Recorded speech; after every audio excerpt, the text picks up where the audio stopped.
नित्य स्मरणीय गुरु सत्ता और परमात्मा का आशीर्वाद, माँ गायत्री का आशीर्वाद हम जो है गायत्री महामंत्र से लेते हैं।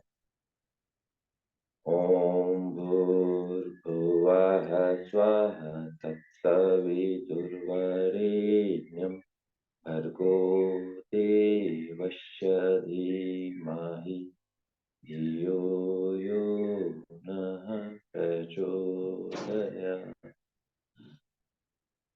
सबका नमन, वंदन, अभिनंदन। आज की कक्षा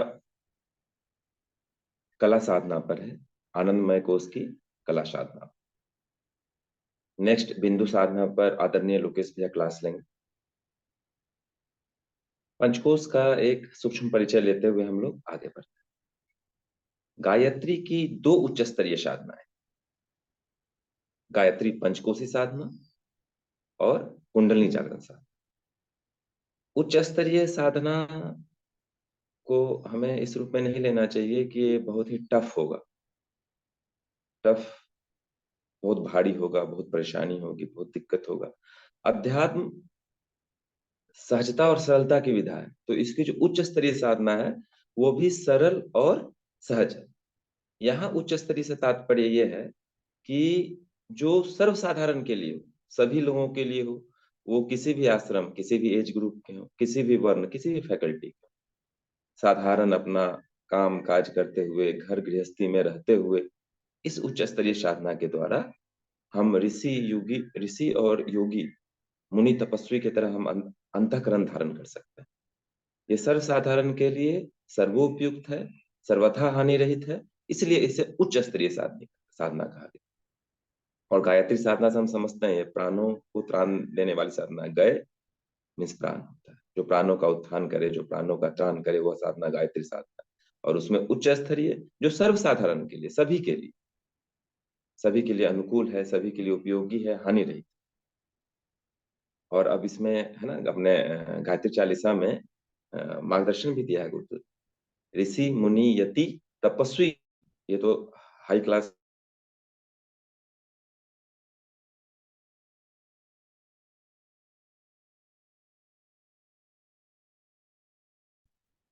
चिंतित, अभोगी, मतलब इन चारों को सर्वसाधारण के लिए, चाहे बच्चे हों, युवा हों, प्रौढ़ हों, बूढ़े हों, सब इसको अपना सकते हैं, इसीलिए इसे उच्च स्तरीय साधना कहा।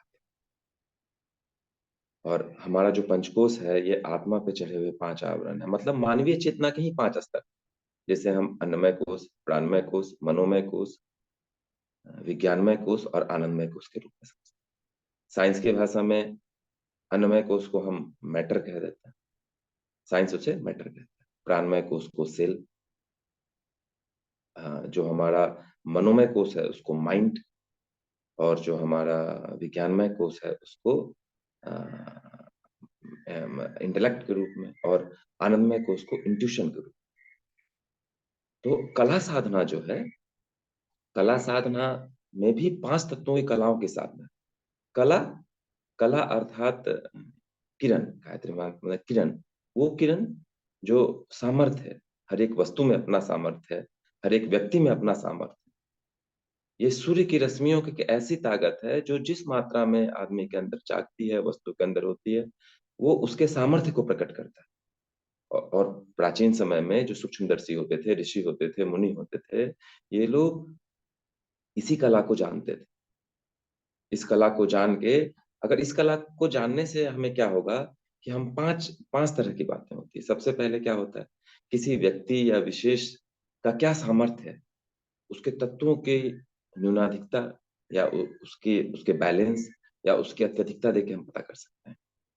दूसरा, अपने अंदर का जो शारीरिक हो, मानसिक हो, भावनात्मक उतार चढ़ाव हो, जो गुण दोष हो, इस संतुलन को हम पता कर सकते हैं, अपना पता करके उसमें सुधार कर सकते हैं। तीसरा क्या है, सामने वाले व्यक्ति के भी जो है हम जान सकते हैं। चौथा, तत्वों का जो ये तत्वों से भी तो अतीत है, तो तत्वातीत होके हम तत्वों के मूल तक पहुंच सकते हैं। और पांचवा, पांचवा ये है कि हम तत्वों, अगर हम इस 4 कला में माहिर हो गए तो तत्वों के पोषण, तत्वों का सृजन, पोषण और परिवर्तन, तीनों में हम सहभागी बन सकते हैं। तो कला सामर्थ्य का प्रतीक है। हमारे जो अवतार हैं उसमें भी कलाओं की बात की जाती है। अब ये कला जो है, ये किरण जो है, ये सविता की जो शक्ति है, तो इसमें हम देखें गायत्री स्मृति में कि सप्तलोक है। हम प्राणायाम करते हैं, ओम भू, ओम भुव, ओम स्वः, ओम मह, ओम जन, ओम तप, ओम सत्यम। 7 लोक, 7 आयाम, चेतना के 7 आयाम है। ये कहीं दूर नहीं है, सब यहीं घुले पले हैं। ऐसा जैसे एक कल्पना होती है कि ऐसे ऐसे लोग होंगे, सब यहीं रचे पचे बसे हैं। दूरी इसलिए है कि हम में आत्मविस्मृति, हम आत्म तत्व से दूर हैं, इसलिए हम इन आयामों से दूर। जैसे अन्नमय कोश, अगर हमारी चेतना अन्नमय कोश में रमन कर रही है, तो हम शरीराभ्यास, शरीर को देखते हैं, मोटा, काला, पतला, ठिगना, शरीर तक ही हम रहते हैं। अगर हमारी चेतना प्राणमय कोश में रमन कर रही, अन्नमय कोश, अन्नमय कोश की आत्मा प्राणमय कोश, अगर उससे सूक्ष्म में हम गए, प्राणमय कोश में रमन कर रही है, तो हम गुण गुण दोष देखते हैं। हम प्राणमय कोश की आत्मा मनोमय कोश में है, उससे सूक्ष्म मनोमय कोश में घुसे, तो हम जो है विचार वाला हमारा हो जाता है। उसकी आत्मा में हम गए आनंदमय कोश में, सॉरी विज्ञानमय कोश में, मनोमय कोश की जो आत्मा है विज्ञानमय कोश, तो वो भावना के केंद्र बन जाता है। वहां मैं आत्मा हूं वाली बात, भावना के केंद्र। और उससे हम गए आनंदमय कोश में, तो वहां सत्य, परमात्मा तत्व का। तो हमारी चेतना, एक एक ही चेतना, इन पांचों तत्वों, ये जो पांचों कोश हैं, ये आत्मा जब एक चेतना है, उसकी विभिन्न स्थिति होती है मानवीय शरीर, उस हिसाब से हमारा वो होता है। तो अब 7 लोक हैं, कहते हैं ना, सविता सर्वभूतानाम सर्वभावश्च सूयते। सविता ही जो है सारे भावनाओं की जनक है। अब हमारी चेतना कहाँ रमन कर रही है, इसे हमें जानना होगा, और ये कला साधना के द्वारा संभव बनता है। कला साधना अपने आप में पूरे पंचकोश को समाये हुए है। और धीरे धीरे जब हम अन्नमय कोश से क्रमशः प्रगति करते हुए आनंदमय कोश की कला साधना तक पहुंच जाते हैं, तो हम इसमें माहिर हो जाते हैं। कला साधना का जो 5 कलाओं की तात्विक साधना है, उसमें हम देखेंगे जो गुरुदेव ने डाला है, तो उसमें अन्नमय कोश से क्रिया योग से प्रभाव शुरू होता है और आनंदमय कोश तक जाता है। अब सप्त लोक हैं, ओम भू, पृथ्वी लोक, भुवा, ये नाम दिए हुए हैं, सब यही हैं। यत ब्रह्मांडे तत्पिंडे, सब हमारे शरीर में है। अगर संसार को समझना है, इस पूरे ब्रह्मांड को समझना है, तो हम अपने आप को समझ लें। अगर उसको समझने में कामयाब हो गए, तो हम ब्रह्मांड की भी संरचना को समझ जाएंगे। तो पृथ्वी लोक, पाताल लोक, स्व आकाश लोक, इसकी 3 संगति और गुरुदेव ने बैठाई।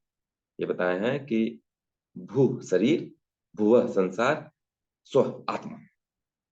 अब देखिए, असुर लोग पाताल लोकवासी, क्यों? वो संसार में, असुर का वो दिखाता है इतना मोटा से सिंह निकला हुआ है, ये बड़ा बड़ा नख निकला हुआ है, विशाल है वो लोग, वो एक आकृति बताई गई है।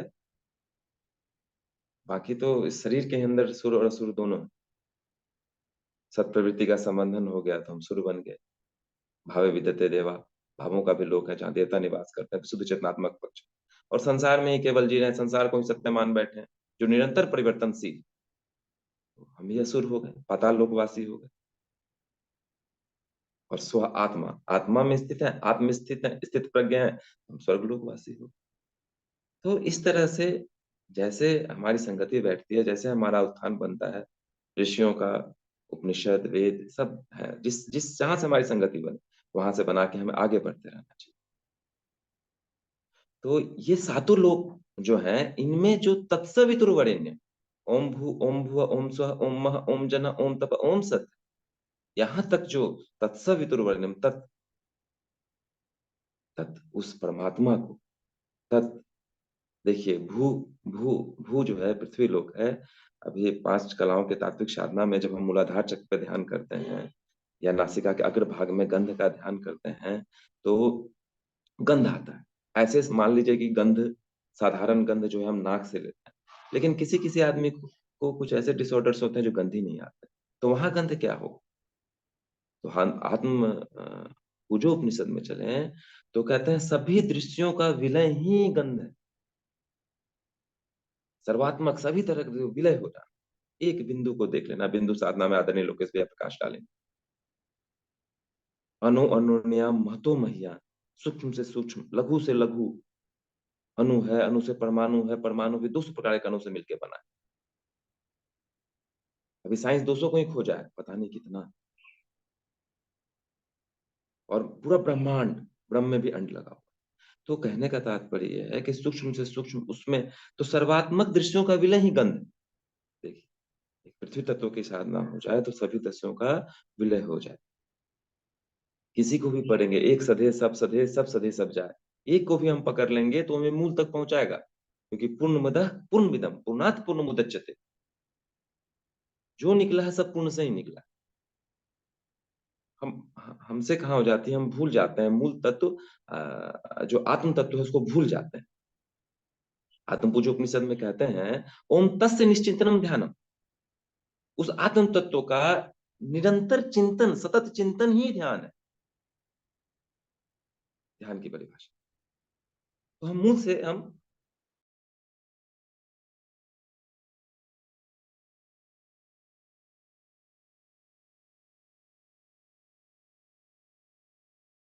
में वही वर्ण करने वाली साधना को करना है। कला का अर्थ सामर्थ्य भी होता है। अवतार लोग सामर्थ्य के साथ आए। कला वैभव का भी प्रतीक। रिद्धि सिद्धि आत्मिक सांसारिक सब वैभव मिलेगा कला से। जो जो शरण तुम्हारी आवे, सो सो मन वांछित फल पा। अब उसमें जो कला है, किरणें हैं, उसमें गुरुदेव ने प्रकाश डाला है गायत्री महाविज्ञान में, दो तरह की किरणें, आपती किरणें और व्याप्ति किरणें। आपती किरणें वस्तु के जो अणु और परमाणुओं से जो प्रस्फुटित होने वाली किरणें हैं, जैसे सूर्य का प्रकाश आया, सूर्य सप्त रंगों का मिश्रण है, जनरली हम जानते हैं बैनी आह फिनाला विवर, उससे जो आता है तो उस जो आया, जो रंग अवशोषित नहीं हुआ उसको रिफ्लेक्ट किया और वो रंग हमें दिखता है। व्याप्ति किरणें जो है वो मनुष्य का ऑरा होता है, मनुष्य का तेजोवलय होता है। आदरणीय भैया दीदी जिनका भी वो स्पीकर अनम्यूट नहीं है, प्लीज कर लीजिए। तो वो होता है, जैसे बोला ये हमारे, हाँ, व्याप्ति किरणें जो हमारे मानवीय चेतना के अंदर से प्रस्फुटित होती है। हम सभी देवी देवताओं के देखेंगे चेहरे के आगे एक वलय बना रहता है, वैसे हमारे शरीर के आगे एक वलय बनता है। वो हमारे हमारा कितना, हमारी कला कितनी विकसित हुई है, हम कितने अंशों में तत्सवितुर्वरेण्यम किए हैं, उस पर हमारा और डेवलपमेंट।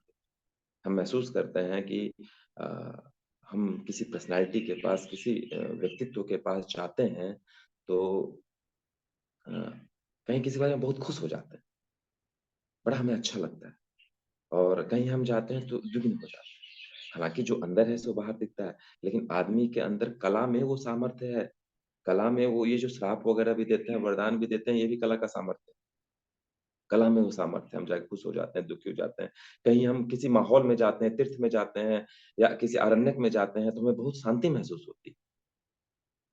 वो क्या है, वो वहां के वस्तुओं से, वहां जो वो तपोभूमि है जहाँ पे ऋषि मुनियों ने अपने तप से अपना वहां पूरा प्रभाव छोड़ा है, तो इनका भी प्रभाव पड़ता है। तो इन्हीं को गुरुदेव ने इन पे प्रकाश डाला है।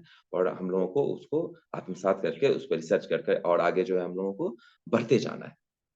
तो आपती व्याप्ति किरण ने ऐसे बनाया। और इसमें जो साधना पक्ष है उसमें 5 तत्वों की, 5 कलाओं द्वारा तत्वों की साधना पर प्रकाश डाला है, जिसे हमें समझने के लिए हमें पंच तत्व, पंच प्राण, पंच लघु प्राण, अ, जो पंच तत्वों की जो इंद्रिया अनुभूति है, पंच तन्मात्राएं, उसके बाद जो हमारे सचक्राज हैं, सातवां इसको शून्य चक्र कहा जाता है, सहस्रार है, इसके बारे में, इन सब के बारे में हमारा बेसिक कंसेप्ट क्लियर होना चाहिए। जो सातों लोक हैं, सप्त आयाम हैं, तो इनके अध्ययन से आप लोगों को, हम लोगों को, हम सभी को बहुत आयाम मिलेगा। तो जैसे देखिए, हमारा जो मानवीय सत्ता है उसमें दो चीजें आती हैं। पहला है कि जो पंच तत्वों से शरीर बना है, दूसरा है जो चेतना आत्मा का पक्ष। तो पंच तत्व हम नीचे से लें, मूलाधार से लें, तो पृथ्वी मूलाधार का है, स्वादिष्ठान तत्व प्रधान, ऐसे तो पूरे शरीर में जो केंद्र है उसको, उस जगह को उसका मुख्यालय कहा गया है। तो पृथ्वी, देन जल, अग्नि, वायु, आकाश। आज्ञा चक्र जो है महत्व तत्व है, और जो हमारा सहस्त्र तत्वों से अतीत है। और पंच प्राण नीचे से ही चलते हैं, मूलाधार से ही चलते हैं, अपान, देन समान मणिपुर में, उसके बाद अनाहत में प्राण, देन उदान, व्यान। तो अपान, समान, प्राण, उदान, व्यान। अपान का जो को मिनिस्टर है, जो उसका सहयोगी है, वो हो गया अपान के साथ कुर्म, समान के साथ कृकल, प्राण के साथ नाग, उदान के साथ देवदत्त, व्यान के साथ धनंजय। अब इन पंच ज्ञानेंद्रिया, जो पंच कर्मेंद्रियां हैं, ये जो पंच तत्व हैं, इसके पंच तत्व और पंच प्राण को, तो उससे ज्ञानेंद्रियां और पैंग्लोपनिषद में मिले पंच ज्ञानेंद्रियां और पंच कर्मेंद्रियों का निर्माण। अब ये देखिए, पंच ज्ञानेंद्रिया और पंच कर्मेंद्रिया का भी युग्मन है, जोड़ा है, दिन रात का जोड़ा है, उसे युग, सब युग में, सब युग में चल रहा है। तो मूलाधार से चलिए, पृथ्वी तत्व से हम चले, तो नासिका और गुदा का एक से ग्रहण होता है, दूसरे से बाहर जाता है। देखिए, लेने और देने की प्रक्रिया, तत्सवितुर वरेण्यम, लेना है, भर्गो देवस्य धीमहि। फिर अब देखें कि भू में अगर हम ले तो अन्नो वह ब्रह्म, जल रसो वैसा, अग्नि तेजो वैसा। देखिए, वायु पवन तनय बल पवन समाना, हिरण्यगर्भ है, हर जगह वो परमात्मा तत्व से निकला है, तो परमात्मा तत्व ही मूल में है। ईशावास्यम इदम सर्वम, सियाराम में सब जग जाने, अनुभव में लाने के लिए ही प्रैक्टिकल से। तो हम देखें, नासिका और गुदा का हो जाता है, नाक से लेते हैं, गुदा से छोड़ते हैं, देन हम उससे ऊपर बढ़ते हैं, हम इसमें आए, स्वादिष्ठान में आए, तो रस है, जीव है। हालांकि रस तो हम आंख से भी रस लेते हैं, हम जो है स्वाध्याय में भी रस लेते हैं, लेकिन यहाँ पे जो चलने वाली है, तो हम बेसिक समझते चलते हैं, बाद में सब व्यापक हो जाएगा, सब सब में घुले मुले। बेसिक से चल, जीव है, जीव से लेते हैं, लिंग कर्मेंद्रिय हो गया, हम ऊपर बढ़े, मणिपुर में आए, रूप है, आंख से लेते हैं, जहां आंख देखते हैं वहां पांव चलते हैं। आंख ये एक चक्षु है, अंतर भी चक्षु है, मन भी देखता है, बस बेस लेके अभी हम लोग चलते हैं। तो आंख के साथ पांव की संगति बिठाई, उसके ऊपर चले, अनाहत में वायु का है, तो त्वचा, जिसे हमें स्पर्श का, तो वहां हाथ की संगति बिठाई गई, कर्मेंद्रिय हाथ हो गया, हम उसके ऊपर चले। शब्द कान सुनते हैं, मुख बोलते हैं, लेकिन मुख तो बैखरी वाणी बोलता है, वाणी, वाणी भी चार तरह के होते हैं, हम लोग पढ़े हैं कि बैखरी, मध्यमा, पूरा शरीर का भाव भंगिमा आ जाता है, वो भी बोलता है। बट यहाँ पे हम बेसिक कंसेप्ट को लेके चलते हैं। तो नीचे से हम बढ़े, नासिका, जीव, ज्ञानेंद्रियों में नासिका, जीव, आंख, त्वचा और कान, और कर्मेंद्रियों से उसका युग्मन हुआ, तो गुदा, लिंग, हाथ, पांव और मुख, ये हो गया। क्योंकि जो इसका साधना पक्ष है, जो प्रैक्टिकल पक्ष है, उसमें ये सब चीजें हैं। पृथ्वी तत्व का जो है मूलाधार में, उसका गंध हो जाता है, और सूर्य की जो रश्मियां है, जो किरण है, जो ध्यान में जो संगति बिठानी है, तो पृथ्वी का पीला, जल का श्वेत, अग्नि का लाल, वायु का हरा और आकाश का नीला। फिर हम आज्ञा में आते हैं, तो हिरण्यगर्भ शुभ्र ज्योति, यहाँ पे वो श्वेत हो जाता है। असल में देखेंगे तो हम जाएंगे तो रंगों का कोई अपना अस्तित्व नहीं, वो जो आ रहा है और हम क्या छोड़ रहे हैं, जो चीज जो हम छोड़ रहे हैं वही रिफ्लेक्ट हो जाता है। तो हमारे अंदर क्या है, तो देखिए, हमें स्टार्टिंग करना पड़ता है इन चीजों के साथ, बाद में इन चीजों से हमें जाके विशुद्धि से ऊपर उठते ही इन चीजों से हमें अतीत हो जाना पड़ता है। ये जो है कंसेप्ट के साथ हमें चलना पड़ता है, तत्वातीत हो जाता है, गुणातीत हो जाता है, तत्वों से अतीत, ये महत्व तत्व है, इसके ऊपर के तत्वों से अतीत हो गया परमपिता परमात्मा। गुणातीत, गुणों से भी अतीत हो जाना पड़ता है। जैसे पंच तत्व की जो इंद्रियानुभूति है, जो उनके गुण है, वो जैसे पृथ्वी का गंध है, तो नीचे से चलते हैं, गंध, रस, रूप, स्पर्श और शब्द, मैं नीचे मूलाधार से ऊपर की, और उसके बाद जाके फिर हमें गुणातीत होना पड़ता है। त्रिगुणातीत होंगे, उन गुणों में साम्यता बैठ जाएगी, विलय हो जाएगा, प्रपंच का लय, हम प्रपंच में फंसे हैं, संसार में फंसे हैं, तो हम बद्ध हो जाते हैं, बंधन में हो जाते हैं, उन्हीं की साम्य अवस्था होगी, संतुलन में चल रहा है, तो हम मुक्तावस्था में चले जाते हैं। तो कला साधना को आत्मसात करने के लिए हमें क्रमशः सारी चीजों को आत्मसात करना पड़ता है, हमें क्रमशः सारी चीजों को आत्मसात करना पड़ेगा। हमें अपने बेसिक कंसेप्ट को थोड़ा-थोड़ा क्लियर करके चलना पड़ेगा। फिर उसमें जिन विचारों के साथ हमारी उपनिषद में सभी तरह के विचारधाराओं के लिए सूत्र दिए हुए हैं। जिन विचारधाराओं के साथ हमारी संगति बैठेगी, उस पे हमें कैरियर देना पड़ेगा, आगे बढ़ना पड़ेगा। फिर धीरे-धीरे वो कैरियर भी छूट जाता है, सारी बैसाखियाँ छूट जाती हैं और फिर उन आयामों में क्रमशः रमन होने लगता है। और उसके लिए है बहुत अच्छा है कि ब नायम आत्मा बलहीन लघु। हमें प्राण की साधना करनी पड़ेगी, गायत्री साधना करनी पड़ेगी।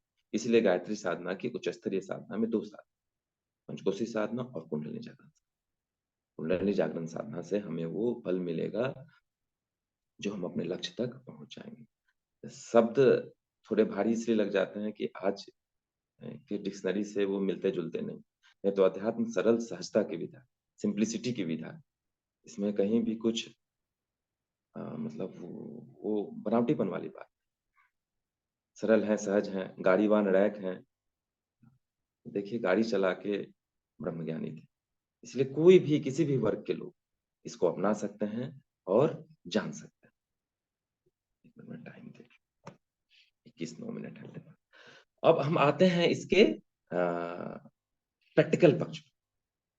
प्रैक्टिकल पक्ष पे गुरुदेव ने विधा में डाला है कि कैसे हमें जो है उस पे ध्यान करना है।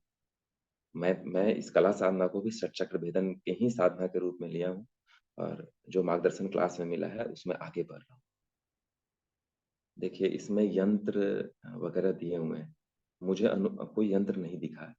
मैंने उस उन तत्वों के जो गुण हैं अ, देखिए दोनों पक्ष होता है, पॉजिटिव एस्पेक्ट्स और नेगेटिव एस्पेक्ट्स। संतुलन होगा तो वो पॉजिटिव जाएँगे और असंतुलन होगा तो हम लाभ-हानि, सदुपयोग-दुरुपयोग। संतुलन से हमारी प्रगति आगे बढ़ेगी और असंतुलन से हमारी हमें हानि होगा। ये है, तो संतुलन असंतुलन से मैंने इसको लिया है, सदुपयोग-दुरुपयोग से लिया है और इ इ इन्हीं के साथ मैं आगे बढ़ा हूँ। अभी जैसे हम मान लीजिए मूलाधार चक्र, हम नीचे से ही ध्यान करते हैं पृथ्वी तंत्र से। गुरुदेव ने बताया नासिका गंध है, तो आप त्राटक कर सकते हैं आगे। नासिका के अग्रभाग पे गुरुदेव कहते हैं कि पीले रंग के ये मतलब पीले रंग का ध्यान करें, गंध का ध्यान करें। अब इसमें देखिए गंध से चलिए और कहाँ तक पहुँचना है? आत्मपूज्योपनिषद के वहाँ तक हमें जाना चाहिए जहाँ तक सर्वात्मक दृश्य का विलय ही गंध है। एकोदर सर्वभूतेषु, सभी भूत में, पंचभूत में वही है। तो हमें स्टार्टिंग बेस से करनी है और आके सबका लय कर देना है। तो हम मूलाधार चक्र मान लीजिए मूलाधार चक्र हमने ध्यान किया, मूलाधार चक्र में ध्यान करते हैं। अब वहाँ पे देखिए पृथ्वी तत्व है, तो पृथ्वी तत्व के गुण क्या हो सकते हैं? देखिए पृथ्वी में हम कुछ भी रोपिए वो फल देता है। पृथ्वी का धरती है, क्षमा है, हम कहते हैं ना उस आदमी में ग्रेविटी नहीं है। मतलब ग्रेविटी हमारा जो स्थिरता है, धैर्य है, सहनशीलता है, ये सब है। लेकिन हम कहीं देखेंगे कि कहीं-कहीं की पृथ्वी बंजर मिल जाती है। यहाँ वो तो माता हैं, वो सबको देती हैं। जहाँ पे बंजर भी है, वहाँ खाने-खदानें हैं। हमें उनको नहीं, हमें अपने अंदर देखना है कि हमने कहीं उस मतलब आत्मविस्मृति के कारण बंजरत्व तो डेवलप नहीं कर लिया। हमें उसे उपजाऊ बनाना है, निराई-गुड़ाई करना है। तो वहाँ पे देखिए, वहाँ पे आप ज्ञानेंद्रिय कर्म क्योंकि पंच तत्व और पंच प्राण मिलके ज्ञानेंद्रियों का और कर्मेंद्रियों का निर्माण किया। तो हम देखिए अब वहाँ क्या है पृथ्वी तत्व पे, तो पृथ्वी तत्व जो है वहाँ अन्नो है ब्रह्म है। तो देखिए अ, अन्नमय कोश से ही उँगली पकड़ा है, उपवास किया जाए। हम लोग देखिए अन्न की मात्रा को घटाते हैं। अब हर कोश में अन्न अलग है, पृथ्वी तत्व अन्न की मात्रा घटाते हैं, जल की मात्रा बढ़ाते हैं। डिफरेंट टाइप के उपवास, आनक, सामक, पाचक, पावक ये सारे उपवास बताए गए। तो उपवास से भी हम जो है वहाँ पे उसको एक्टिवेट कर सकते हैं।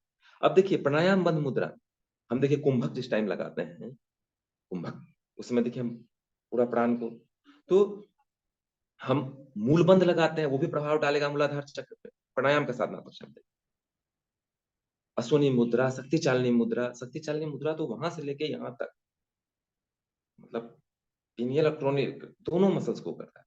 तो इसमें हम अपने ज्ञान को बढ़ाते जाएँ, अपना अनुभव को बढ़ाते जाएँ, हम वहाँ तक पहुँच जाएँगे। विस्तार में अभी संभव नहीं बन पड़ेगा। उसके बाद देखिए ग्रेविटी, गांभीर्य, हम जब बोलते हैं तो उसमें हमारा कितना गांभीर्य, गांभीर्य को भी देखिए, हर हर स्तर पे गांभीर्य। तो इन गुणों के साथ हम ध्यान कर सकते हैं। आत्म सुधार संसार की सबसे बड़ी सेवा है।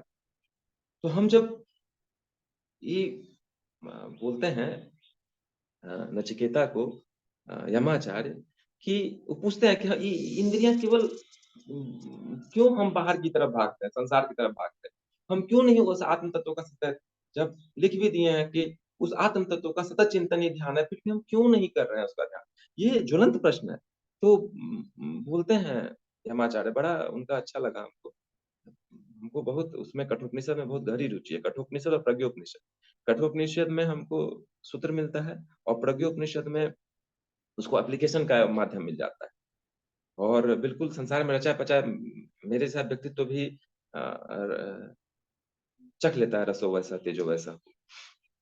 तो उसमें क्या होता है, वो कहते हैं कि इंद्रियों को परमात्मा बनाए ही बहिर्मुखी, प्रपंच है, पूरा व्यापार है, विश्व व्यापार जनक कुंडली, तो उसको क्या होता है, अंतर्मुखी बनाना होता है। तो जो हम आंख बंद करेंगे, ये तो संसार के बाहर का ही जो है गुण दोष देख के उसी में जो है फंसे रहेंगे, बिलबिलाते रहेंगे। बंद करेंगे, अपने अंतर चक्षु से अपने अंदर को देखेंगे तो पता चलेगा कि क्या है, सारे तत्व, कौन तत्व क्या है, क्या कला है, हमारे अंदर क्या है, संतुलन है क्या असंतुलन है। तो हम बंद करेंगे, देखेंगे, हम देखेंगे कि हमारे अंदर गांभीर्य है कि नहीं, हमारे अंदर क्षमाशीलता है कि नहीं, हमारे अंदर स्थिरता है कि नहीं, हमारे अंदर धैर्य है कि नहीं, से पृथ्वी तत्व का गुण। तो हम इसी को अपनाए हैं। हमको चतुष्कोण ये सब नहीं दिखा है अभी, जर्नी प्रारंभ है, आगे जाके दिखेगा, या उसका जो हम अभी शब्द नहीं समझ पाते हैं। डेली बाबूजी क्लास लेते हैं और उसमें सबको मिला है मौका अपना, शनिवार रविवार में तो ये डेली बाबूजी का क्लास आता है, उसमें आप कुछ एक एक शब्द को बाबूजी एकदम क्लेरिफाई कर देते हैं एकदम, तो उसी में मौका में ले लेके हम लोग पूछते रहते हैं। तो उसमें हम इसी से अपने आप को आयाम देते हैं, चिंतन करते हैं उन शब्दों के ऊपर त्राटक करके और आयाम लेते हैं। और देखिए ना, शब्द यहाँ मामूली चीज नहीं है, विशुद्धि का, आकाश तवत है, आकाशवत है, ओम से ही जो है पूरा सब कुछ उसी से निकला है। तो उससे हम ले सकते हैं, बाकी जिस किसी को भी पकड़ लीजिए, किसी को भी पकड़ लीजिए, वो पहुंचा देगा, एक सदे सब सदे। तो वो हमको देखना है, और उसमें अब दिए हैं, अब मान लीजिए नासिका है, देखिए नासिका से प्राणायाम ले रहे हैं, तो हमको देखना है कि हमारा जो भी अन्नमय कोष से लेके आनंदमय कोष तक का कौन कौन सा क्रिया योग उसको प्रभावित कर रहा है। अन्नमय कोष प्रारंभ है, नर्सरी से प्रारंभ हम लोग किए, और आनंदमय कोष में क्या होगा कि हम लोग पहुंच जाएंगे पीएचडी तक, यही है। तो एक एक करके हमको इसमें ध्यान देना पड़ेगा। वैसे ही जाके आप स्वादिष्ठान में देखिए, तो उसका जल का क्या है गुण, जल का गुण क्या है, रस है, रसो वैसा है, उसमें निर्मलता है, शीतलता है, मधुरता है। और असंतुलन हो गया तो जल की प्रवृत्ति क्या होती है, नीचे जाने की होती है, जल यंत्र से ऊपर उठता है, मन मंत्र से ऊपर उठता है। तो वो हमें चीजें ध्यान देना, गुण से भरना है, गुणातीत होना है, सब में साम्यता अवस्था बिठानी है। ये है तत्वों की साधना। देखते हैं अन्नमय कोश में आसन, उपवास, तत्व शुद्धि, तपश्चर्या, तो उसमें देखिए जो उपवास है उस सब पे प्रभाव डाल रहा है। आसन से वो शारीरिक, देखिए पृथ्वी तत्व से ही से, बाहर से जो दिख रहा है पृथ्वी से है, सब जितना भी है जो बाहर से में दिख रहा है, तो सारे चीज अपना प्रभाव डालें, और उस पर चिंतन को आयाम देना। उस समय की शब्दावली है आज, वो चलन में नहीं है, इसलिए उसमें हम लोग को घबराना नहीं है। बाबूजी हैं हमारे यहाँ, योगाचार्य हैं, योग शिक्षक हैं, या जहां भी आपको घर, अपने समाज समाज में भी जो भी आपको वरिष्ठ लोग मिलते हैं, उनसे मिलके आज की शब्दावली में उनको ढूंढ लिया जाए। और हम लोगों का भी यही बनता है कि आज की शब्दावली में उनके अर्थ को ढूंढ के हम लोग आगे बढ़े। तो ऐसे ही मूलाधार, स्वाधिष्ठान, मणिपुर, अनाहत, विशुद्धि, ऐसे सभी चक्रों में सबके गुण हैं, सबका वो है, और सब पे उस पे हम काम करते करते आगे बढ़ सकते हैं, और आगे बढ़ा जाए, आगे हम लोग बढ़ते चले। तो अपने समय की सीमा है, बस इतना ही मैं प्रकाश डाल पाऊंगा। आगे की कक्षा जो है, अक्षमता के लिए क्षमा चाहता हूँ, आगे की कक्षा जो है हमारे लोकेश भैया लेंगे।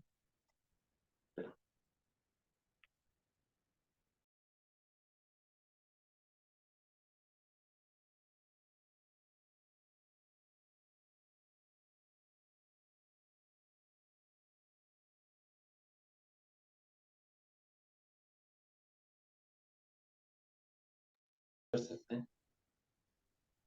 तो अब देखिए, मान लीजिए मूलाधार चक्र में हम पृथ्वी तत्व का ध्यान किए हैं, तो अभी हमने प्रकाश डाला कि कैसे, वैसे ही स्वादिष्टान में चले, वहां का रचना क्या है, जीव है।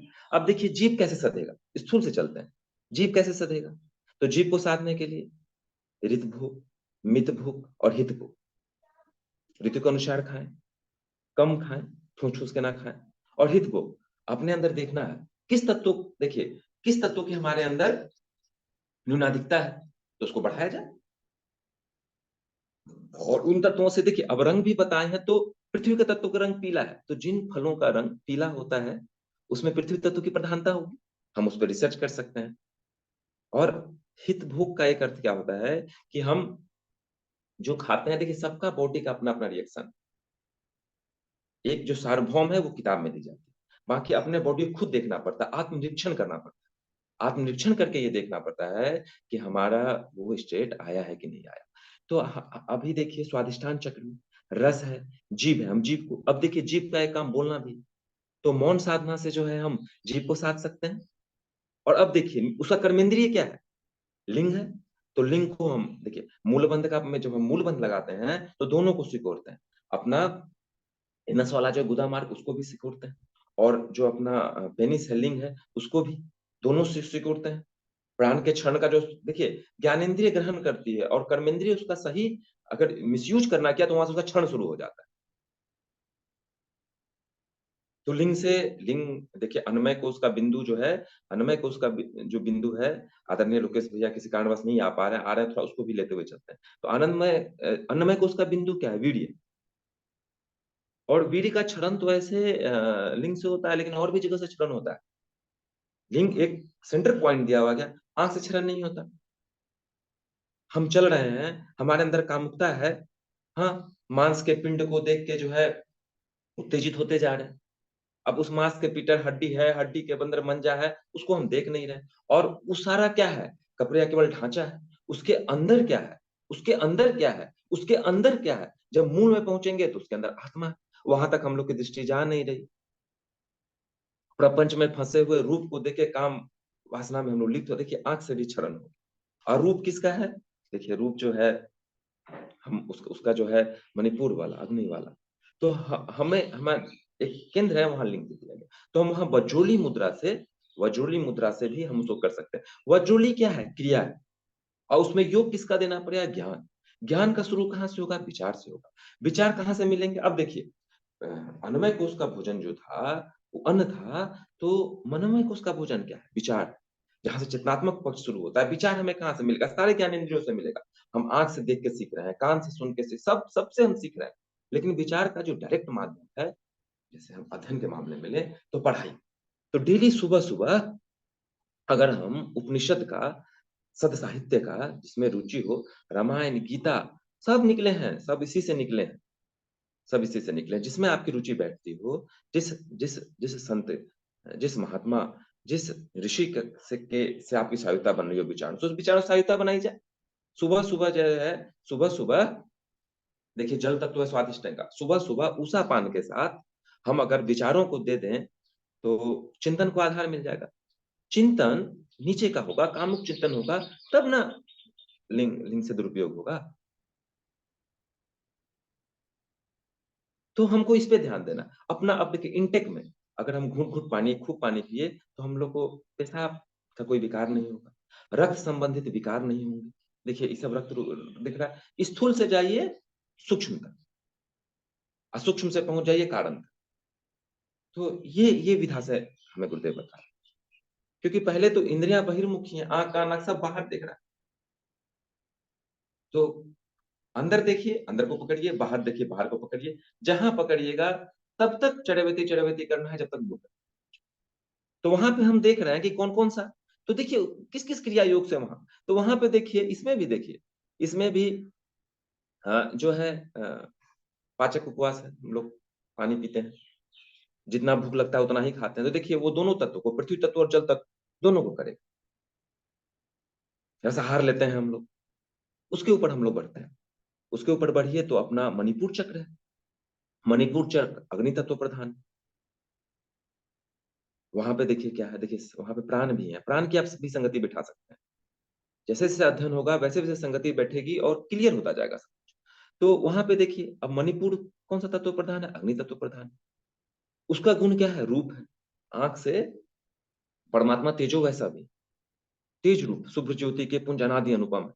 अब वहां पे देखिए कि प्रकाश, स्थूल स्थूल जगत में अगर लाइट होता है, अभी कमरे में लाइट जले हुए हैं, जला हुआ सब कुछ क्लियर क्लियर दिख रहा है, तो ये तो स्थूल जगत का लाइट। और आत्म प्रकाश, अपने अंदर का भी तो लाइट को जगाना होगा, अंदर वाला लाइट कैसे जगेगा? तो शुरुआत में बाहर के लाइट की मदद लेते हैं, बाहर के लाइट की मदद में पढ़ लिख के अपना, अब उसका जब आत्म प्रकाश जब जगता है तो अंदर का सारा चीज क्रिस्टल क्लियर हो जाता है। अब मान लीजिए बाहर के आंख को साधना है, अच्छा देखें, और इसमें जो बिंदु साधना, कहीं भी कोई भी चीज प्रभावित हो रहा है तो उसके मूल में जाए। मान लीजिए कोई व्यक्ति है या वस्तु है या विशेष है, तो जनरली व्यक्ति से मान लीजिए एलर्जी है तो उसको देखना है सामने वाले को। देखिए क्या है, अच्छा ये तो हमको, हम पे कोई टीका टिप्पणी कर रहा है हमारा शरीर को लेके, कोई बात नहीं है, ये अन्नमय कोश की चेतना में जी रहा है। तो मैत्री, मुदिता, करुणा, उपेक्षा, अरे करुणा का पात्र, ये करुणा का पात्र, ये अन्नमय कोश में जी रहा है। एक तो हमारी नैतिक जिम्मेदारी बनती है कि हम इसको आगे बढ़ाएं, इसको अन्नमय कोश के आत्मा प्राणमय कोश में ले चले। ये तो शरीर में फंसा हुआ है, गोरा काला मोटा पतला ठिकना देख रहा है, धन धुन को देख रहा है, बस ये तो देख ही नहीं पा रहा है। तो डॉक्टर वाली नजर डेवलप हो, और अपने अंदर भी, अपने भी डॉक्टर बनना पड़ेगा। अब ये बीसी नहीं पता हम डॉक्टर बनने चले तो दोनों, इसलिए आत्म सुधार संसार की सबसे बड़ी सेवा।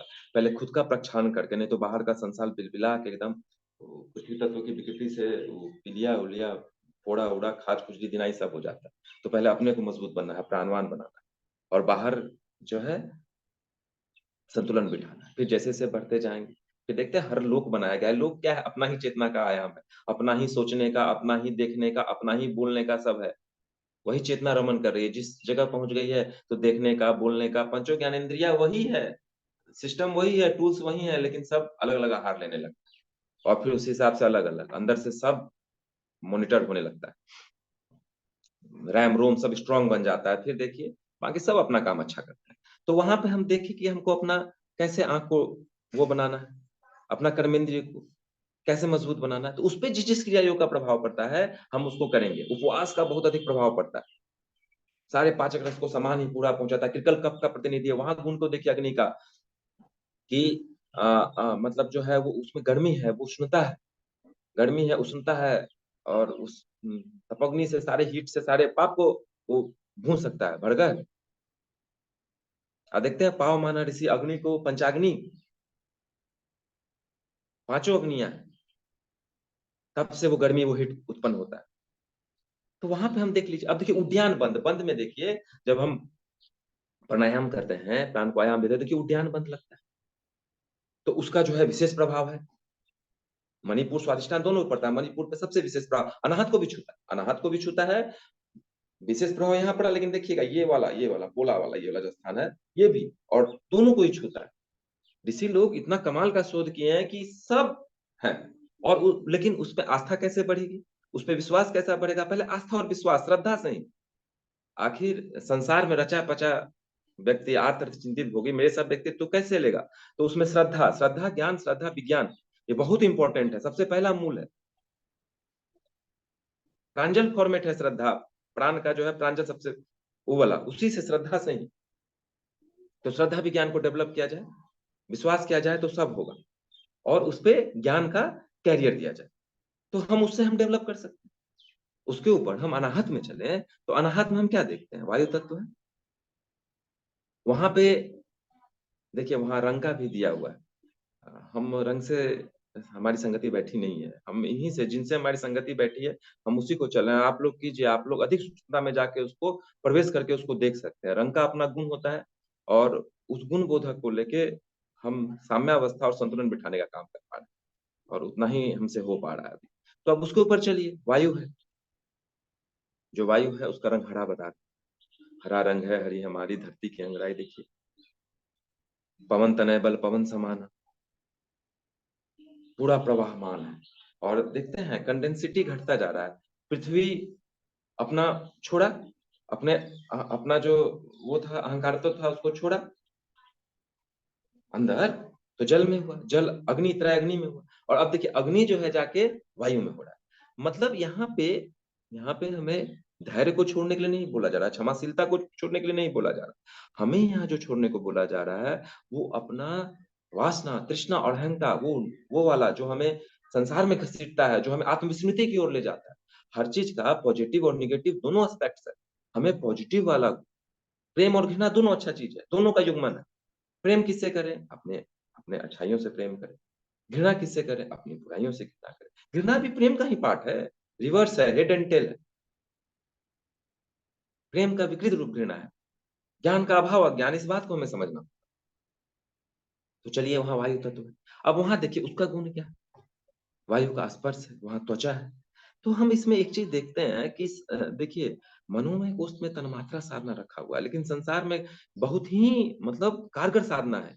संसार में प्रपंच में जो हम लोग को फंसा के रखता है वो तन्मात्राएं, और एक एक तन्मात्राओं पे बहुत लंबा लंबा समय देके प्रैक्टिकल जो तेज व्यक्तित्व हैं, जो मतलब पूर्व जन्मों का सब लेके आए हैं, वो जल्दी सफल हो जाएंगे आपको। हम बहुत घष्टा रहे हैं और घष्टा भी रहे हैं, आगे बढ़ रहे हैं, लेकिन उसमें हमको भीम जी थे पृथ्वी तत्व वाले, भीम और वायु पुत्र भी थे। तो वायु उनका एक बड़ा अच्छा लगता था, वो उनको वरदान मिला था कि वो जितना बार धरती पे गिरेंगे उसमें उतना हाथी का बल आ जाएगा।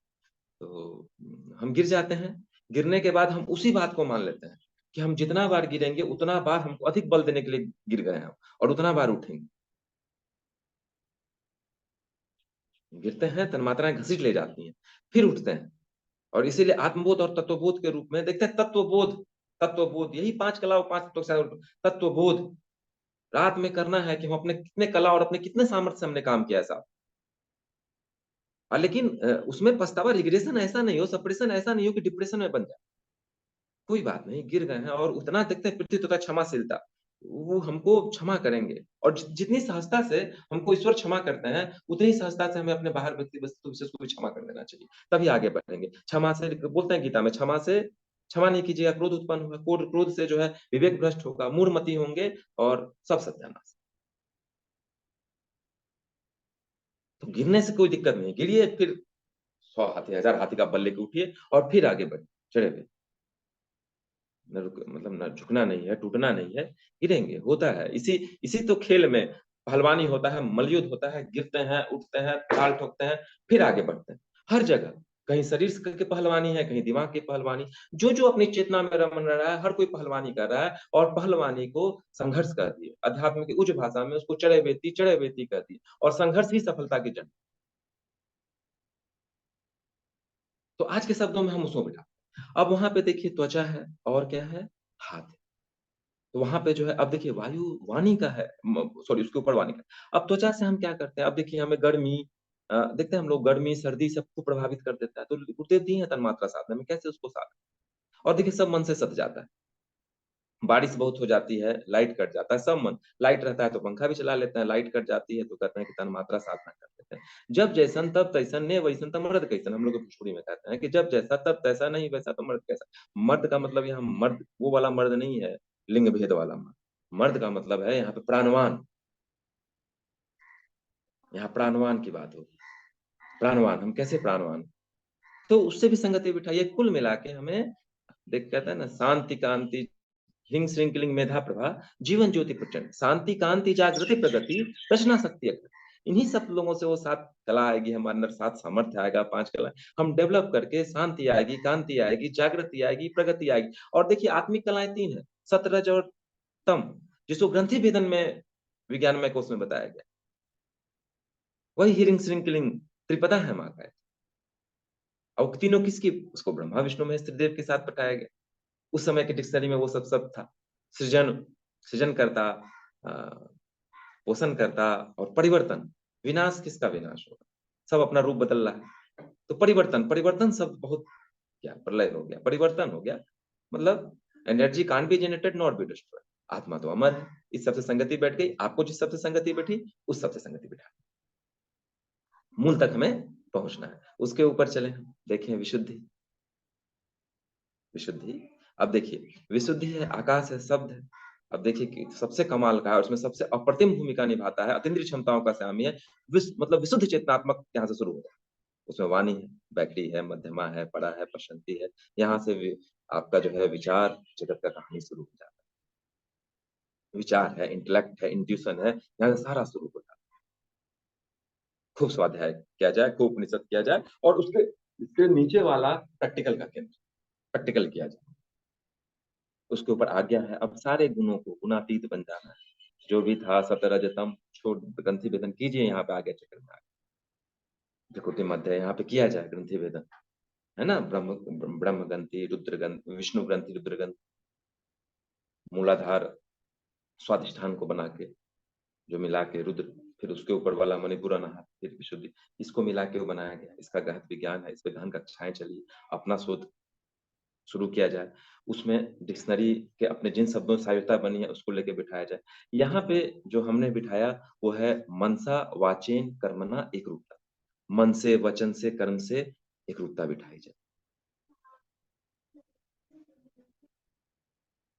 यहाँ पे मन जो है वो चारों को ले रहा है, मन बुद्धि चित्त अहंकार चारों को लेके चला, इंटेलेक्ट को लेके चल रहा है, उसमें एक रूपता बैठाई जाए। ईमानदारी, इसी को चार अवच्छिन्न अंग से समझदारी, ईमानदारी, बहादुरी, जिम्मेदारी, ऐसे करके गुरुदेव ने इनको बांटा। सारे जितने भी शब्द थे उनको आज के डिक्शनरी के हिसाब से गुरुदेव ने हम लोगों को दिया। अब फिर उसमें हम लोगों को आगे बढ़ते जाना है, अपनी डिक्शनरी बनाते रहनी है। जहां जिस भाषाई समुदाय के लोग हैं, जिस भाषा में समझते हैं, किसान है, हर वर्ण का है ना, किसान है, श्रमिक हैं, व्यवसायी हैं, सैनिक हैं, जहां जहां उसको वहां हम उस हिसाब से उसको लेके चलते चलेंगे, उसको लेके बनाते चलेंगे और आगे बढ़ते चलेंगे। अभी देखिए आप, अब मान लीजिए कि इसकी साधना है, अगर आप बंध में लें तो क्रिया योग में अपना जो है जलंधर बंध है। अब मेरे को सर्वाइकल है, 3 डिस्क मेरे यहाँ के डिसलोकेट है, तो हम बहुत हल्का सा करते हैं और चिंतन जो है वो बढ़ाते हैं। टूट फूट शरीर में मेरी बहुत ज्यादा है, अभी हाल फिलहाल में फिर से ये हो गए थे, है अपना प्रारब्ध है, फिर से पूरा ये कर लिया। रात को उठा के सब ले गए, बहुत सारे इंजेक्शन वगैरह दिए गए, धीरे धीरे फिर से इसी विधा से धीरे धीरे वापसी तब। और गुरुदेव इतना अच्छा ये दिए, बोले कि बड़ा तुम बाहर ये जो है इस पे तुम बहुत ज्यादा जोर देता था, अब चलो बाहर का तोड़ेंगे फोड़ेंगे नहीं तो अंदर वाला जो है तुम टांग हाथ, अंदर वाला का तुम अंदर भी इतना तुमको टांग हाथ दे के रखे हैं, चेतना कितनी पड़ते हैं, इतना टूल्स है उसका इस्तेमाल करेगा। तो हमेशा स्थिति बनाई जाती है हम लोगों के साथ कि इसका जरूरी हो गया, चलो इस बैसाखी को तोड़ देते हैं, अगला वाला बैसाखी ले लो। और उस सबको छोड़ते छोड़ते तो बड़ा अच्छा लगा, हम ऐसे मान नहीं रहे थे तो वैसे मनवा दी। बोल, तब ज्ञान का, और ज्ञान का प्रथम कैरियर जो है वो विचार, विचार से ही हमें आगे जो है बढ़ना पड़ता है। एक एक शब्द जो है, आप यकीन माने जितने जितने भी गुरुदेव ने शब्द लिखे हैं, एक एक शब्द जो है ब्रह्म ज्ञान तक ले जाने का सामर्थ्य रखता है। अगर हमारे अंदर वो सामर्थ्य हो और हमारे अंदर वो अभिप्सा हो, वो जिज्ञासा हो, हमारे अंदर वो मतलब उठने का जज्बा हो, तो हम अपने लक्ष्य तक पहुंच सकते हैं। और बहुत ही साधारण तरीके से घर गृहस्थी को देखते हुए हम उस लेवल तक पहुंच सकते हैं। भैया आए हैं क्या कि मैं कंटिन्यू रखूं? जी भैया, आप कंटिन्यू कीजिए प्लीज। जी, हाँ। तो अब इसको हमको देखा जाए, अब हम बिंदु साधना को थोड़ा लेते हुए चलते हैं, आदरणीय भैया किसी कारणवश नहीं आ पा रहे हैं। तो बिंदु साधना में हमें इसी प्रपंच से शुरू में हमें सारे जितने भी तत्व थे, जो प्राण थे, तत्वों की साधना करवाई गई, प्राण की साधना करवाई गई। उसके बाद हमारा जो मन है, जो उसमें मन को प्रभावित कौन करता है, तो पंच तत्वों की जो इंद्रिया की अनुभूति है, तो तन्मात्राओं के द्वारा हमको स्वाध्याय का पक्ष मजबूत करवाया गया, जप और ध्यान से, त्राटक और तन्मात्रा साधना से। तन्मात्रा साधना पूर्णता को लिए हुए, प्रपंच से निकलने का यही सबसे अधिक हम लोग का मतलब बैरियर है। ईश्वर ने सबसे अधिक बोला कि यही तुम्हारा असली फील्ड, तुम्हारा असली फील्ड ये है, इसको अगर तोड़ गए तो फिर हमको देख लोगे। और वो तोड़ने वाली बात क्या है? वही मनवा, माया तू महाठगनी हम जाने, कह दिए थे। महाठगनी का मतलब वो वाला ठग नहीं था, दिया कि यही तो खेल का ये है। विजेता कौन होगा? जो कुशलता पूर्वक खेलेगा और गोल मार देगा, जीत जाएगा, प्रपंच से निकल जाएगा। तो देखिए इसमें भी जो है, बिंदु साधना में भी वही है। होता क्या है कि हमारा जो रिजिडिटी है ना, देखिए हर तत्व का अपना रिजिडिटी है। अभी इस पे हम लोग देखें तो थोड़ा-थोड़ा हम छुए हैं, तो हो सकता है कुछ मतलब प्रकाश मिला हो कि देखिए पृथ्वी तत्व का अपना रिजिडिटी है, सबका सब तत्वों का अपना रिजिडिटी भी है। देखिए जल भी नीचे की ओर भागने लगता है, अपना अग्नि तत्व विकृत होगा। सबका अपना, सब तत्वों का जो है सुकृति विकृति दोनों है। तो उसमें हमको देख के देखिए बिंदु साधना में हमें अपने सारे तत्वों के अहंकार को बिंदु गलाना पड़ेगा। गलाने का मतलब ये है कि उसके सदुपयोग को लेना पड़ेगा और दुरुपयोग को छोड़ना पड़ेगा। और इसके लिए हमें जो मूल मंत्र को पकड़ना है, ओम तस्य निश्चिंतनम ध्यानम, सदैव उस आत्म तत्व का चिंतन। तो देखिए द्विलेयर, अभी जैसे फॉर एग्जांपल हम लें, जैसे हम लोग कहते हैं कि ठीक है, हम सब में आत्मा को देखेंगे, सब में परमात्मा को देखेंगे, आत्मवत् सर्वभूतेषु। तो देखिए आखिर ये बात है कि ओम भू ओम भुवः ओम स्वः ओम महा ओम तपः ओम जन ओम सत्यम। ये जो सातों लोक है, चेतना के साथ आयाम है, सप्तायामी सत्ता है, आखिर इसमें तत्सवितुर्वरेण्यम, हम ईश्वर के ही अंश हैं। हमें क्यों? तो ये जीव शरीर देके, ये संसार रूपी प्लेग्राउंड देके हम लोग को भेजा गया। क्यों करें हम? आखिर क्यों? इसका रीजन क्या है? तो दो उद्देश्य में बांटा। एक अपने आप को जाने, क्योंकि इंद्रियां बहिर्मुखी बनाए तो बाहर की तरफ भूले हम बचपन से। बाबूजी बड़ा अच्छा बोले कि जैसे जैसे माँ का दूध पिए, नमक गया, सब गया, हम पूरा बाहर बच बच बस। तो स्वयं को जाने कि हम क्या हैं। हम बोलने का एक लाइन है कि मैं आत्मा हूँ, मैं क्या हूँ, मैं सारा आत्मानुभूति योग में बताया गया है कैसे उस तक पहुंचना है। जो आत्मविस्मृति हुई है, उसको आत्मस्मृति में कैसे लाना है, उसको चरण वाइज। बोलना आसान है, करना बहुत है टफ, बहुत टफ है, अभी हो भी नहीं पाया है मेरा। तो हाँ, सबको विगलित करना है। प्रसवन से सृष्टि हुआ, प्रतिप्रसवन का, और जो प्रतिप्रसवन करके सबको जान लेना है, फिर प्रसवन में आके सृष्टि का। तो सबसे पहले जानना है मैं कौन हूँ, मैं क्या हूँ, मैं कौन हूँ। तो इसके लिए सब कुछ समेटते जाना है। और जब हम वहां तक जान गए, अब तो अपनी मूल सत्ता को जान गए। और जब हम अपनी मूल सत्ता को जान गए, तो हमारी चेतना कहाँ रहेगी? हमारी चेतना शास्त्र। एक बार साक्षात्कार हो जाता है, बाबूजी बोलते हैं कि एक बार साक्षात्कार हो जाता है तो आदमी नीचे गिर ही नहीं सकता, उसकी चेतना वहां रहेगी। लेकिन तब वो हम क्या करेंगे कि जहां जरूरत पड़ेगी वहां के ऑफिस में जाके, केंद्र एक रहेगा, और वहां पे जाके फील्ड में जा जाके अपना ड्यूटी जो है हम लोग निभाएंगे। तो बिंदु साधना में भी हम लोगों को सूक्ष्म से सूक्ष्म और बड़े से बड़े में उस बिंदु को, अन्वय को उसके बिंदु से लेके परमात्मा को उसके बिंदु तक, जहां आत्मा और परमात्मा का सहयोग ही योग है, वहां तक देखना। बोलने के लिए एक लाइन है, लेकिन नहीं हो पाया है। अभी कोशिश में लगे हैं, कभी ना कभी गिर ही जाते हैं, लेकिन गिरने से भी कोई दिक्कत नहीं है, भीम की तरह उठा जाएगा, पवन की तरह चला जाएगा। तो उसको देखना है। मनो और निर्यान महतो महिया, सूक्ष्म से सूक्ष्म, लघुत्तम से लघुत्तम और बड़े से बड़े, सब में उसकी सत्ता को देखना। और उसकी सत्ता को देखने के लिए एक एक लेयर को पार करना। अन्नमय को उसकी आत्मा, प्राणमय को उसको देखेंगे तब ना, प्राणमय को उसकी आत्मा, मनोमय को उसको देखेंगे तब मनोमय को उसकी आत्मा। आत्मा का अर्थात क्या है कि उसके अंदर, उसके अंदर, उसके अंदर प्रतिप्रश्न। और जब आनंदमय को उसके लेयर को पार करके जब उस स्थिति में हम पहुंच जाएंगे, तो खुद को जान लिए। अब फिर रिवर्स गियर में आके संसार को स्वर्ग बना। हम जो पाए, मेरे गलती क्या होता है, अपनी बात बोल रहा हूँ कि वहां तक गए नहीं, और कूद गए कि सब हमारे हिसाब से सोचे, सब हमारे हिसाब से सुने, सब हमारे हिसाब से बोले, सब हमारे हिसाब से समझे, हमारे हिसाब से चले। क्यों चले साहब? सब अपना अपना ब्रह्मांड है, एकम ब्रह्म द्वितीयो नास्ति, तो उसका रचना भी अद्वितीय। और सबसे बड़ी बात है कि हमारी चेतना तो उस स्तर पे पहुंची नहीं। भुव संसार में रचे पचे बचे हैं, स्व अपने आत्मा को ही नहीं जाने। मह महत तत्व, तप जन सत्यम, वहां तक की जर्नी पूरी करनी है। तब तो जाके फिर संसार में हर एक, जैसे क्या होता है, हम किसी भी व्यक्ति, वस्तु, विशेष, प्रपंच को हम देखें, जब तक हम उसके सामने सामने देखते हैं, तब तक हम उसके गुण, दोष, रंग, आकृति समय फंसे। अब थोड़ा सा ऊपर उठ जाए, जैसे मान लीजिए कि हम अपने छत पे चले, तो छत से नीचे क्या है, सब दिखता है।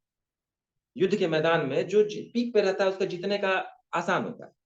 कारगिल के वॉर में जो प्रतिद्वंदी देश था, वो सब ठंडा के टाइम में कब्जा कर लिया, ऊपर से आ गया, पत्थर भी गिरा देता था तो बैक होना पड़ता था।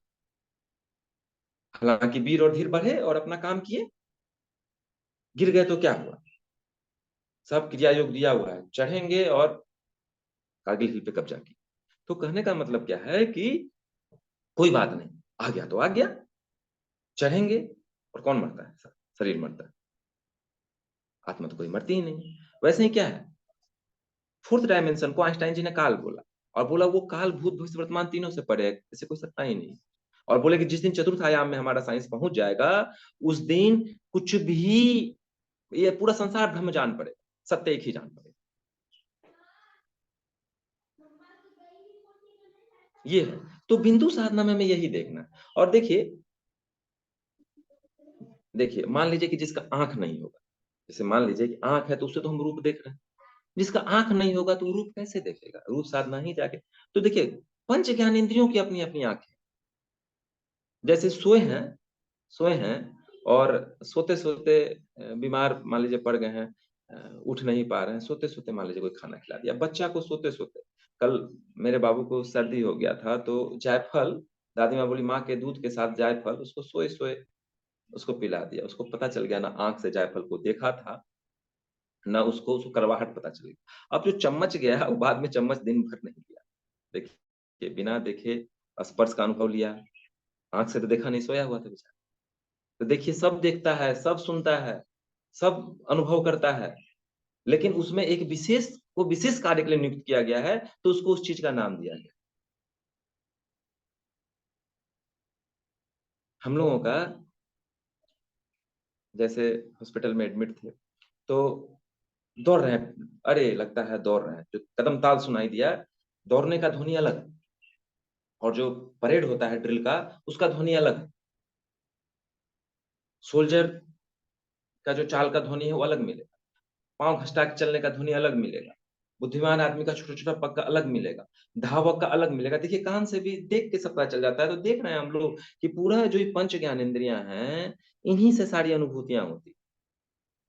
तो हमें जिससे अनुभूत है, जिसमें हम देखें, किसको देखें, अपने आप को देखें, आत्मवत् सर्वभूतेषु। ये वाला अगर डेवलप करने में कामयाब हो गए, तो फिर वसुधैव कुटुंबकम से परमात्म तत्व को हम लोग देख लेंगे। और आत्म तत्व है क्या, आत्म तत्व है क्या आखिर, अ, विशुद्ध चित्त। जब त्रिगुण की साम्यता अवस्था हो जाती है, हम बिल्कुल इस स्टेट में पहुंच जाते हैं कि जब सभी चीज उसी समय हम तैयार हो जाते हैं उस परमात्म तत्व से विलय के लिए। तो धीरे धीरे हम लोगों को अपनी सारी रिजिडिटी को, सबको बैलेंस करना होगा, तत्वों को बैलेंस करना होगा, प्राण की साधना है, प्राणों को बैलेंस करना पड़ेगा। इसके लिए प्राणमय कोश का ज्ञान विज्ञान जानना पड़ेगा। फिर सबसे प्रचंड मनोमय कोश, मन ही संसार है, मन के ऊपर जाने के बाद संसार खत्म हो जाता है। जो हम लोग के अंदर होता है वही बाहर दिखाता है। शीश मोहला कुत्ता वाला उदाहरण दी, और हम इसको पाते हैं। जैसे हमको एक ट्रिक मिला, कि आप कहीं भी जाते हैं, अगर आपको कोई भी उद्विग्न या चिंता, कभी भी दुख, उद्विग्न या चिंता या दुख कभी भी आपको होता है, तो सबसे पहले आप अपने अंदर की स्थिति देखें क्या। और यकीन मानिए कि मैं जब भी देखा हूँ, भाई सामने वाला कुछ भी हो, व्यक्ति हो या वस्तु विशेष हो, वो जिस तरह का सामर्थ्य रखता है, वो जिस तरह का कला को, जिस तरह का किरण को, जिस तरह का विभव को, वैभव को आत्मसात किया है, वो तो वैसा ही रिफ्लेक्ट करेगा ना। लेकिन हम क्यों हुए, इसका मतलब कहीं ना कहीं हमारी कला कमजोर है, कहीं ना कहीं हमारी बिंदु साधना कमजोर है, कहीं ना कहीं हमारी पंचकोश सामने वो कला और सामर्थ्य विकसित नहीं किया है। नायम आत्मा बलहीन लभ्यो कहने से मेरा काम नहीं चलेगा, जब तक हम जो है उस प्राण को, उस बल को, गायत्री साधना हम नहीं करेंगे। क्यों कहा कि गायत्री साधक की साधना कभी निष्फल नहीं जाती। तो विशेष अर्थों में लोग कह देते हैं कि नहीं, हम ईछो मंत्र जपेंगे, ओम भूर्भुवः स्वः तत्सवितुर्वरेण्यम भर्गो देवस्य धीमहि धियो यो न प्रचोदयात्, तो फिर उसका ध्वनि विज्ञान का तो फायदा मिलेगा। बाकी मुंह जो है पट पट पट पट टेप रिकॉर्डर की तरह हम लोग पट पट पट पट करते रह जाए। यहाँ पे गायत्री क्या है, प्राण की साधना, सामर्थ्यवान बनने की साधना है, कैपेबल, कैपेबल बनने की साधना। और उसको कहां तक कैपेबल बनाना है, तो सप्तायामी चेतना था। आप उसी देखिए गायत्री मंत्र में पूरा गायत्री स्मृति, गायत्री गीता, गायत्री उपनिषद, गायत्री महात्मा, कितना देखिए उसको बांटा गया है। और इतना अच्छा गायत्री रामायण पे आदरणीय अग्रज भैया लोग क्लास लिए, उस पे 24,000 श्लोक का फर्स्ट मंत्र गायत्री से क्या है। तो पकड़ाया जाता है ककहरा, और उसको पकड़ के हम लोगों को मतलब इतना अनुन्वय महतो मैया एकदम अंत तक चले जाना है, वहां तक हमें जाना है। ये है गायत्री मंत्र की जो है साधना, प्राण की साधना, प्राणवान बनने की साधना। इस तरीके से हम चलते हैं। चलिए, बाबूजी का समय हो गया है, और जो तत्वों से संगति बैठी हो उसको परमात्मा का मानिएगा, और जिनसे नहीं बैठी हो उसको इस जीव का मान के क्षमा कीजिए। प्रणाम। जी भैया, बहुत बहुत धन्यवाद दोनों पक्षों पर अभिव्यक्ति करने के लिए। तो इसमें जो ये है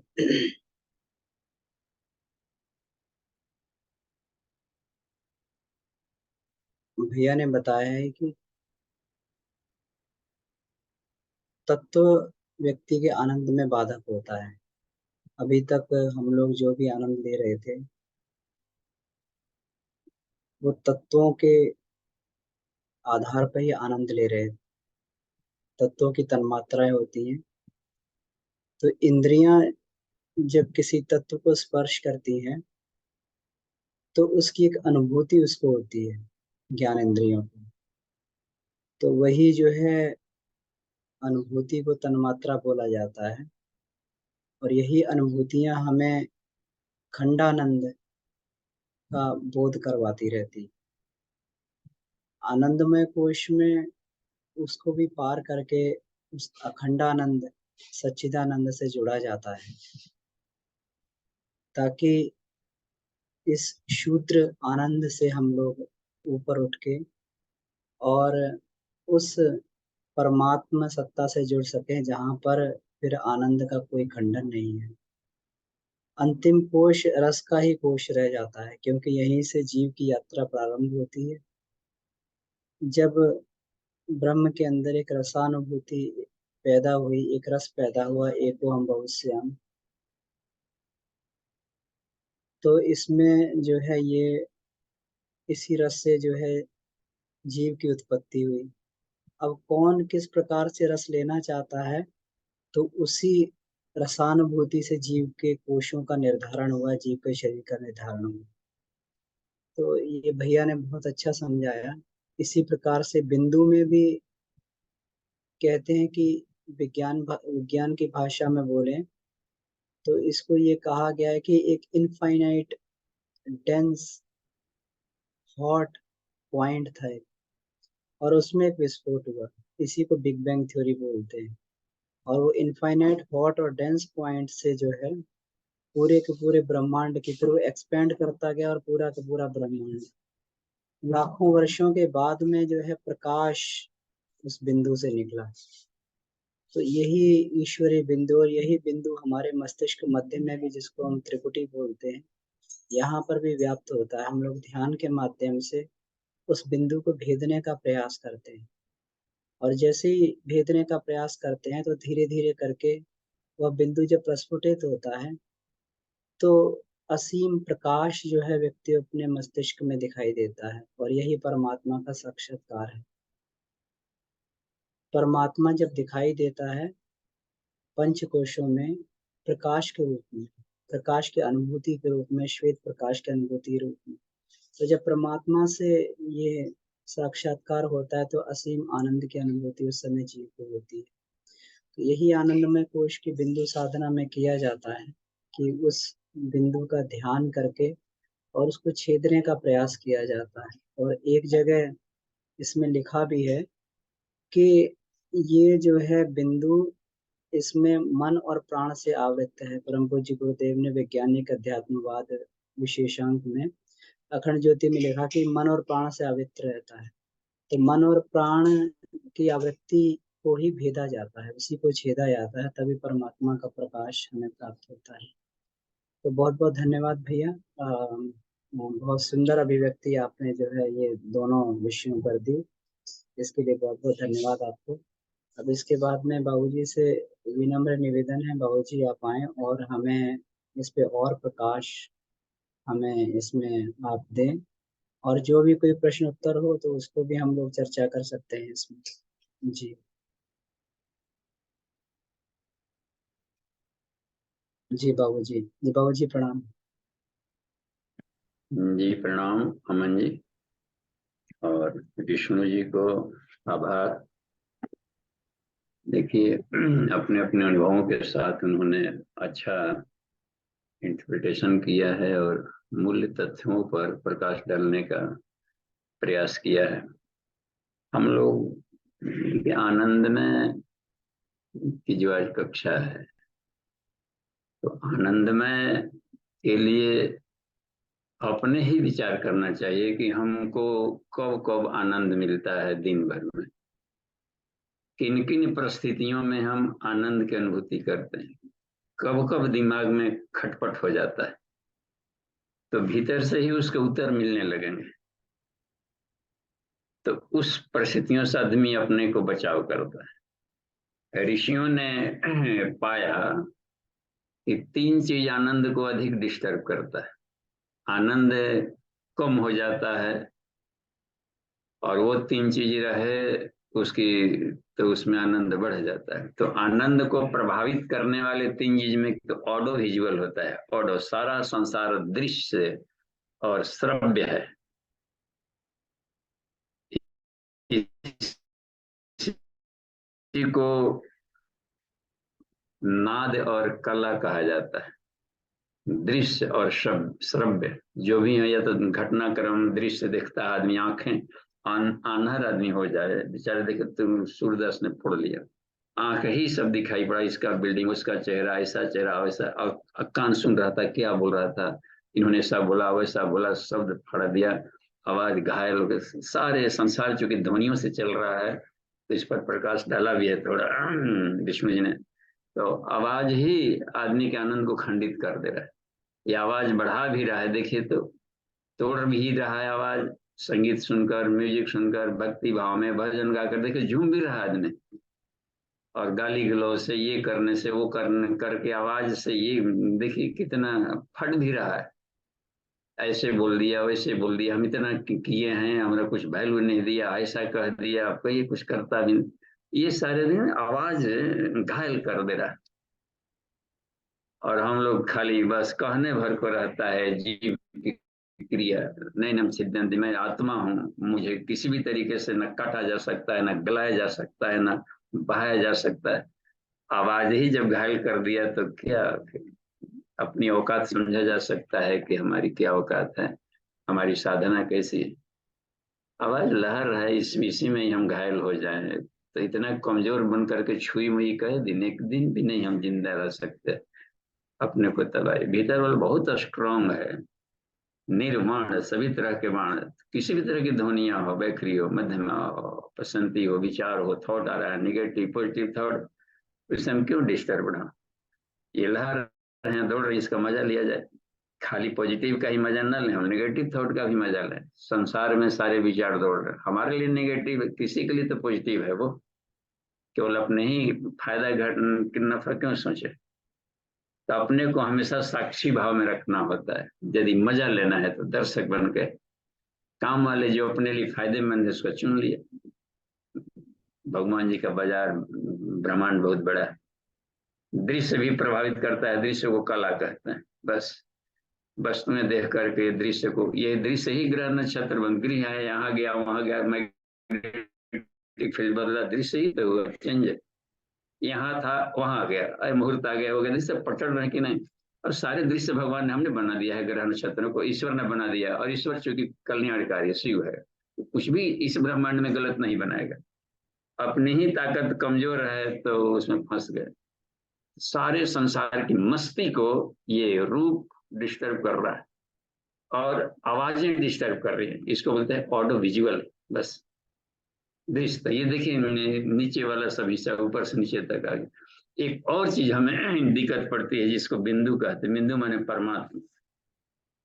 ईश्वर से दूरी हुई तो जीवन में कष्ट आया, ईश्वर से दोस्ती बनी तो आनंद और शांति आया। देखिए तो बिंदु साधना का मतलब यही होता है, हर परिस्थिति में, हर हाल में हम अपने ईश्वर से उसकी दोस्ती में कमजोर करें, चाहे जैसे हो, भूल जाए, पच जाए, रच जाए, समग्र समर्पण, सर्वतो और तिष्ठति, सभी जीवों के हृदय में ईश्वर बैठा। तमेव शरणम गच्छ सर्व भावेन भारत, सभी तरह से अपने भीतर में कूद पड़ो। इससे डिस्टेंस होने पर ही आनंद खंडित होता है। बस तीन ही चीज की साधना करनी थी, ईश्वर से दोस्ती कभी मत टूटे, और हर एक दृश्य में ईश्वर की झलक देखा जाए, हर आवाजों में ईश्वर की झलक देखा जाए। तो चील हो या मधुर आवाज हो या कर्कश आवाज हो, क्या अंतर पड़ रहा है? आवाज निष्प्रभावी है। आदमी केवल ध्यान लगा दे कहीं और ईश्वर में, तो बाहर के कितना हूँ ढोल नगाड़ा बजता रहेगा, कोई अंतर नहीं, सुनेगा ही नहीं कि नहीं हम तो कुछ और सुन रहे थे कहीं और, केवल यही थोड़े बज रहा है। दिमाग में जो स्वाध्याय किए हैं वो उसका कहाँ गायब हो गया? वो तो बराबर बजते रहना चाहिए था, आ रहा। या इतना दिन जप किए, वो जप कहाँ भाग गया, भूला गया? वो जप को गूंजते रहना चाहिए को की तरह। तो जो भीतर वाला है उस आवाज को छोड़ करके अल्लू बल्लू आवाज में फंसे, डिस्टर्बिंग आवाज था तो छोड़ देना चाहिए था।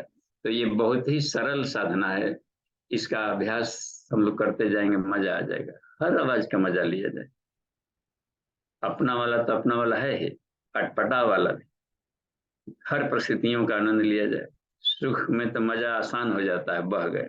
दुख का भी आनंद लेने की कोशिश करना चाहिए। बड़ा दुख है, बड़ा बहुत गजब का रही है, यहाँ दर्द कर रहा है, वाह टुस कर रहा है, तो टुस का देखिए आनंद लीजिए। और उस टुस के लिए कैसे करें कि न होता, एक पोस्चर मिल जाता है, नॉलेज खुल जाता है। ऐसे बैठने पर कष्ट नहीं होता है, ऐसे बैठने पर दर्द करता है, इतना सांस खींचते हैं तो दर्द नहीं करता, इससे अधिक कितने होता है, नॉलेज ही नहीं बढ़ रहा है, ईश्वर पढ़ा रहे हैं अपने ढंग से। तो जो कष्टदायी है उससे अपने आप का बचाव करते चलो। तो हर क्षण आदमी कुछ न कुछ सीख रहा है। दुख कष्ट तो इतना ज्ञान देता है जितना 10 गुरु मिलकर नहीं दे सकते, और महागुरु से हम लोग दूरी बना के रखें। हर परिस्थितियों का एंजॉय लेने को, आनंद में को उसकी साधन है। चलिए ठीक है, कुछ प्रश्नोत्तरी देखते हैं अमन जी। जी बाबूजी, चैट में कुछ प्रश्न आए हुए हैं तो उनको ले लेते हैं। हाँ देखिए जी, तो क्या है। वीरेंद्र प्रसाद यादव जी का प्रश्न है, बाबूजी प्रणाम, ध्यान में हम्म, अमृत वर्षा कब, कैसे और कहाँ से होती है, कृपया स्पष्ट करें। हाँ ध्यान में सोचने के तरीके से ही होती है, सोचने के तरीके को ध्यान कहते हैं। मनन, ध्येय माने मनन चिंतन। तो किस ढंग से सोचा गया कि मजा आ गया, सोचने का तरीका सिर्फ है बस। तो चिंतन के तरीका को भी, ईश्वर के बारे में कुछ अच्छी कल्पना कर रहे थे तो भीतर में ही जो स्नायु रसायन शब्द का प्रयोग किया गया है ना विज्ञान में कोश में, उसी में आता है ऑक्सीटोसिन निकलता है, वो लव हार्मोन्स होता है, आनंद के भी रस निकलते हैं भीतर में, तो रसायन भी निकलता है। और ईश्वर चूंकि बहुत रिलैक्स फील करता है तो अपनी हर जगह घूल जाते। ईश्वर चूंकि आनंद में है, और आनंद एक रस है आनंद में, जो कि ब्रह्मांड के रेसे रेसे में भरा हुआ है लबालब। जब जब उसके साथ ट्यूनिंग होती है तो आनंद झड़ जाता है, भीतर से भीतर ही झड़ जाएगा, सारा ब्रह्मांड भीतर ही भीतर है, तो झड़ते रहता है। अमृत वर्षा का ध्यान भी गुरुदेव लगाए हैं कैसेट, उसमें देखिएगा, उसमें कि हृदय में घनघोर वर्षा हो रही अमृत की, सोचना है आनंद की, शांति की घनघोर वर्षा हो रही, या अपने अपनी आत्मा से जो प्रकाश निकल रहा था, शांति यथा आनंद, पूरे ब्रह्मांड में चिदाकाश सिर्फ है, निर्मल स्वच्छ नीलाकाश, अथा शांति आनंद, उसमें कहीं कोई दृश्य की गुंजाइश नहीं है। इस तरीके से या तो खुद का प्रेक्षण या ब्रह्मांडीय शांति आनंद से उत्प्रोत हो रहा, तो सोचना पड़ता है अपने, कल्पना जो चिंतन। अब फिर वैसे ही अभ्यास में आ जाएगा, प्रैक्टिकल करेंगे तो प्रैक्टिकल में मजा आने लगता है, आनंद। हाँ ऐसे करे तो बड़ा आनंद है, इस ढंग से प्रैक्टिकल किए तो आनंद नहीं है, तो ठीक है जैसे आनंद है वैसे करें, तो कोई दिक्कत नहीं है। तो आनंद भीतर से ही आता है आचार्य जी, और वो आता है मस्तिष्क में से ही झड़ता है, स्वर्ग मस्तिष्क में ही है। तो भीतर फीलिंग हुआ है तो जितना घुलिए फील होंगे, और बाहर से आनंद आएगा कब, जबकि अनुकूलता देखता है। और यदि अपने आप को सबके साथ में आत्मिक प्रेम से जोड़ लिया है तो उसके लिए प्रतिकूलता शब्द ही डिक्शनरी से हट जाएगा कि संसार में कुछ प्रतिकूल भी है, क्योंकि सबकी आत्मा से अपने को जोड़ लिया है, दिव्य प्रेम कर रहा है, दिव्य प्रेम। तो आत्मा से जुड़ गए तो फिर वहां पर उसके चरित्र, चिंतन, व्यवहार, बाहर के छिलके कुछ प्रभावित नहीं करेंगे और आनंद आने लगता है। तो बाहर भी देखता है किस ढंग से अपना व्यवहार, प्रैक्टिकल, ये सब मिलाकर के बौद्धिक धरातल में एक आभा मंडल है चमकीला, उसको तेज बना देते हैं और उसी तेज से झड़ता है ये सब। सी वो तेज सारे दुख को हटा देगा, आनंद में दुख नहीं रहता। इसका मतलब है कि एक दिमाग की कैसी आभा मंडल निकलती होगी सोचने से, औरा, जिसको आप प्रज्ञा ज्योति कहा जाए, अल्फा स्टेट कहा जाए, सहज समाधि कहा जाए, तो वो आनंद की अनुभूति कराता है। उसी को ऑक्सीटोसिन कहा गया है, सीरोटोनिन कहा गया है, ब्रेन से ऐसे निकलते हैं रसायन आनंद की, आदमी को आनंद आता है। तो प्रेम व्यवहार अनासक्त प्रेम करने से ठीक है। आगे देखते हैं और कोई प्रश्न है तो। जी बाबूजी, अगला प्रश्न प्रभासनी जी का है। तत्वों का गुण अच्छा है, लेकिन हमारे शरीर में चेंज क्यों हो जाता है? तो अपने शरीर में तत्वों का गुण जैसे मान लीजिए कि अच्छा है, ठीक है, यहाँ तो खराब कुछ है नहीं, हर तत्व के कुछ गुण है, महत्वपूर्ण है और अच्छे अच्छे हैं।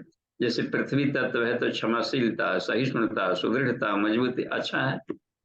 जल है, शीतलता है, विनयशीलता है, तरलता है, देखना इसमें एक शांति कितना है, सब तो अच्छे अच्छे गुण है इसमें। अग्नि है, तेजस्विता है, देखते ना, प्रखरता है इसमें, उसमें सजगता है, कितना बढ़िया, ऊर्ध्वगामिता है इसमें, बहुत बढ़िया चीज है। प्रकाश फैला रहा है, ये अपने दोषों को निकाल रहा है, सब अच्छे अच्छे गुण होते हैं तत्वों में। तो अपने भीतर में ये चेंज कैसे हो गया, तो अपने भीतर में देखना होता है कि कौन सा तत्व अधिक प्रभावी है, ये उसको स्वीकार कर रहा है कि नहीं कर रहा है। तो जो तत्व प्रभावी हो रहता है अपने भीतर में, वो वाले गुण अधिक रहेंगे, तो उसी के प्रभाव में सब चलता है। तो उसके द्वारा इसको स्वीकार करना पड़ता है, अपने जो विपरीत वाले हैं सब तत्व। अच्छा, और जो जिसकी मान ली कोई चीज ये अधिक है, तो उसका ठीक है उल्टा क्रम वाला भी बैलेंसिंग के लिए खोजता है अपने आप में। जो तत्व कमी है उसकी भूख दिखाई पड़ती है भीतर से। तो जैसे जाड़ा लग रहा है तो गर्म गर्म का एक भूख लगेगा कि कुछ गर्म आता, तो उसका ठीक उल्टा वाला। तो जहां जहां गर्म आएंगे, चाहे गर्म खाना खाएंगे या अदरक खाएंगे, हल्दी खाएंगे, दालचीनी खाएंगे, तेजपत्र खाएंगे, जो गर्म तासीर वाले हैं, तो भीतर भी राहत होगा। या कंबल लपेट लें, या ये कर लें, या गर्म हॉट टॉक करें, या फिर या कुछ वैसे आसन कर लें जो कि हीट प्रोड्यूसिंग हो।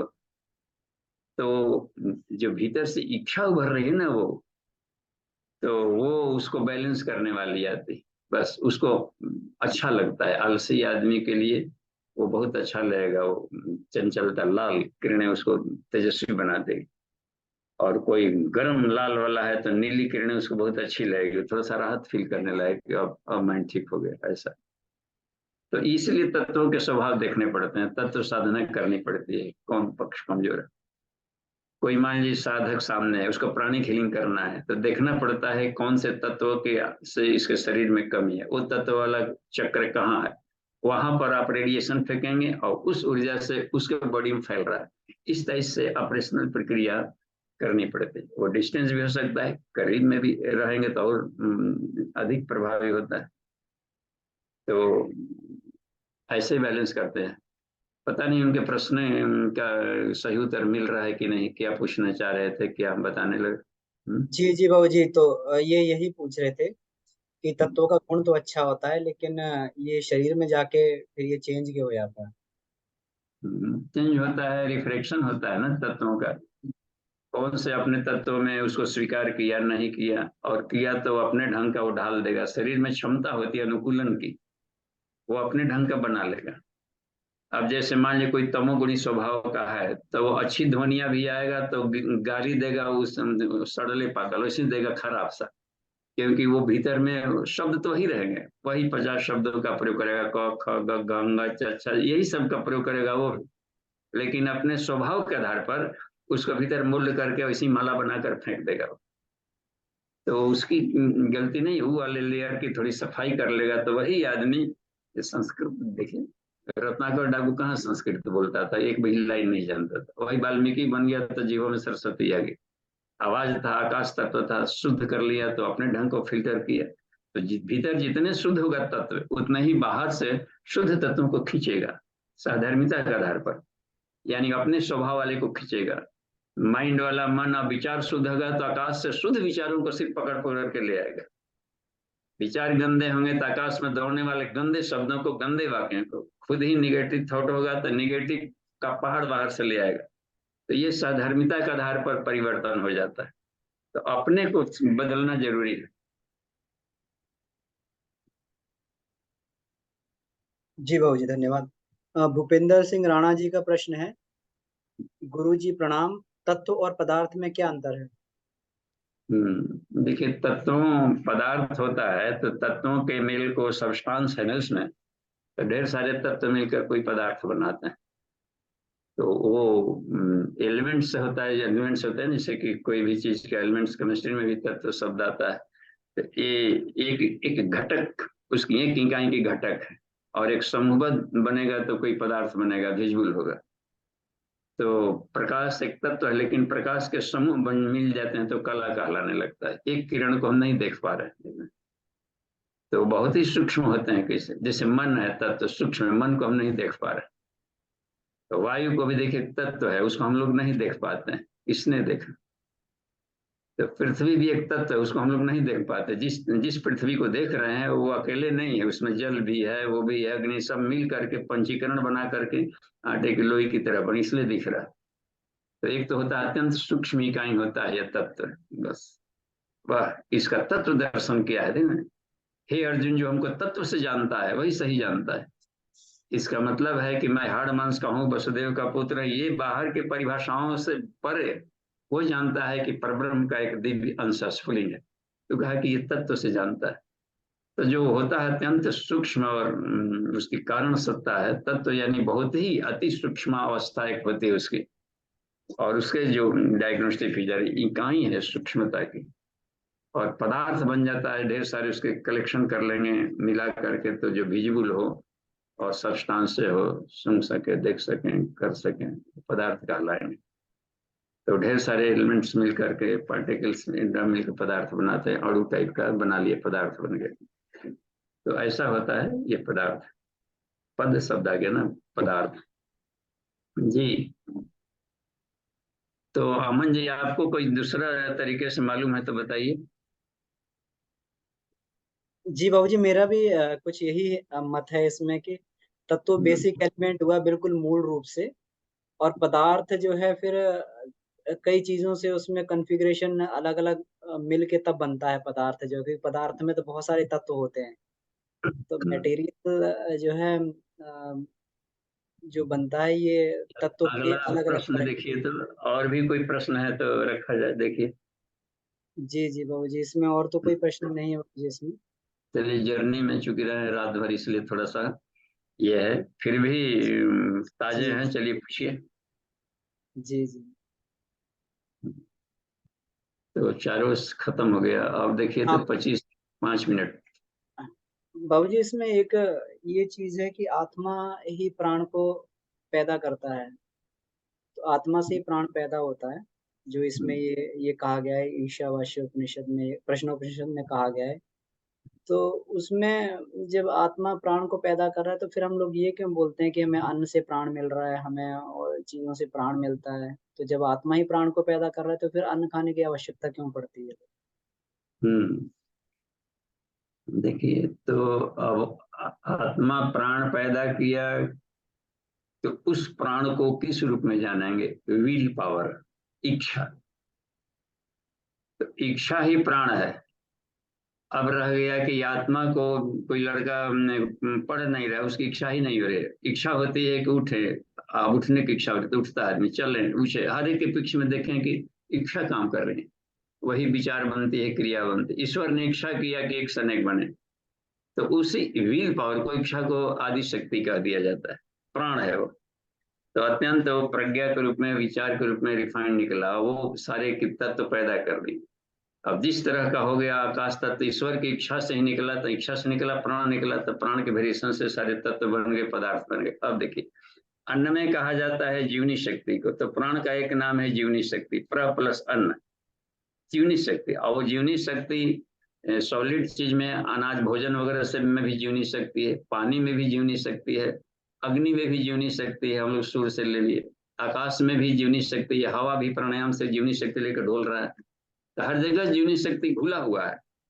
तो जीवनी शक्ति विल पावर में भी घुला है। सब कुछ खाएं, लेकिन उदास मन से खाएंगे और चिड़चिड़े मन से तो कितना खिला दीजिए उसका काजू किशमिश, कुछ नहीं उसके देह में लगेगा।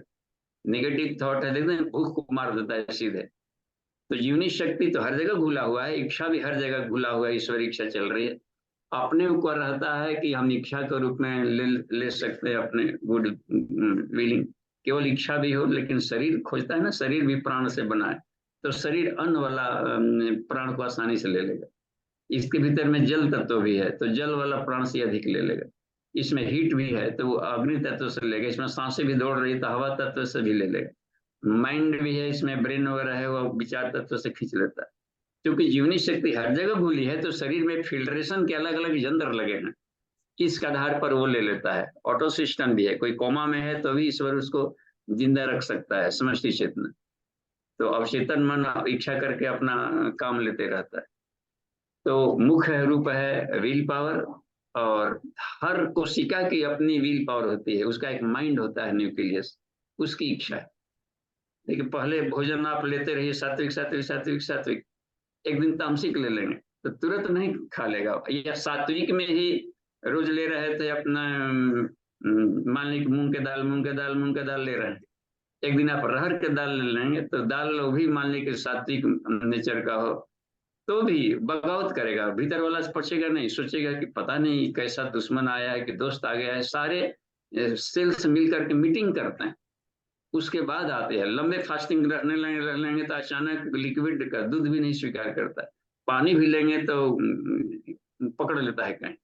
वो विचार करता है कि एक्चुअली फायदेमंद है कि नहीं है, इसमें समझने में उसको टाइम। इसका मतलब कि हर कोशिका का एक माइंड होता है, सारे माइंड मिलाकर के मनोमय कोश बनता है। तो अच्छा, कोई भी हम लोग ज्ञान लिए तो तुरंत आदमी का व्यवहार वैसा नहीं हो जाएगा। संत महात्मा प्रवचन सुन लिए तो लगता है कि हम ऐसे ही हो गए, लेकिन फिर बाद में व्यवहार वैसा क्यों नहीं हुआ? आधा घंटा रहा कि ठीक, फिर बाद में फिर पहले जैसे आदत में आ गया। इसका मतलब होता है कि बॉडी के जितने भी माइंड हैं या ब्रेन के सारे मन ने उस विचार को स्वीकार नहीं किया है। तो कुछ मनों के ऐसे पार्ट हैं जो कि उसको एक्सेप्ट नहीं किया, इसलिए आधे अधूरे ढंग से पका है। रसगुल्ला कम पका रहता है, पका तो उसमें कुछ भीतर में गुठली जैसा रहता है, तो छिल छिल के खाना पड़ता है। जलेबी है, पुआ भी, उसमें पूरा रस में सराबोर नहीं हुआ था। हर बड़ी सेल्स के माइंड जब एक्सेप्ट कर लेंगे तो उसका कायाकल्प हो गया। तो यही कारण होता है कि ये तत्वों के ये जो मन होते हैं ये दिक्कत करते हैं या देरी करते हैं। हर का अलग अलग नेचर है ना, सभी वेराइटी। जैसे आंख हुआ, तो आंख है, इस भोजन से अधिक वो फोटो रिसेप्टर सेल है, रोशनी में रहेंगे तो काम करने लगता, अंधेरे में रहेंगे तो ये वाला काम करना मशीन बंद कर देगा। और फिर अचानक अंधेरे में से बाहर निकलेंगे तो चौंधिया जाएगा, उसको देख नहीं पाएगा। या बाहर आप घूमते रहे धूप में, अचानक जाएंगे ऐसे रूम में जहां पर थोड़ा अंधेरा हो तो बिल्कुल नहीं दिखता है। इसका मतलब है कि तुरंत सब चेंज करने में वो सब माहिर नहीं है सब, वो तो अपने ढर्रे में रमे रहते हैं। तो अपने ढंग के बॉडी सेल्स होते हैं, अलग अलग नेचर्स के हैं, अलग अलग ब्रह्मांड के किरणों का लाभ अलग ढंग से फिल्ट्रेशन करते हैं। इसलिए हम लोग को प्राण सभी तरह के लेने पड़ते हैं। जी जी बाबूजी, ठीक है बाबूजी, ठीक है, ओके, धन्यवाद बाबूजी। समय भी जी हो गया बाबूजी, तो इसको शांति चलिए, है शांति पाठ आप करें। जी। ओम शांति शांति शांति। समाप्त। सभी को प्रणाम।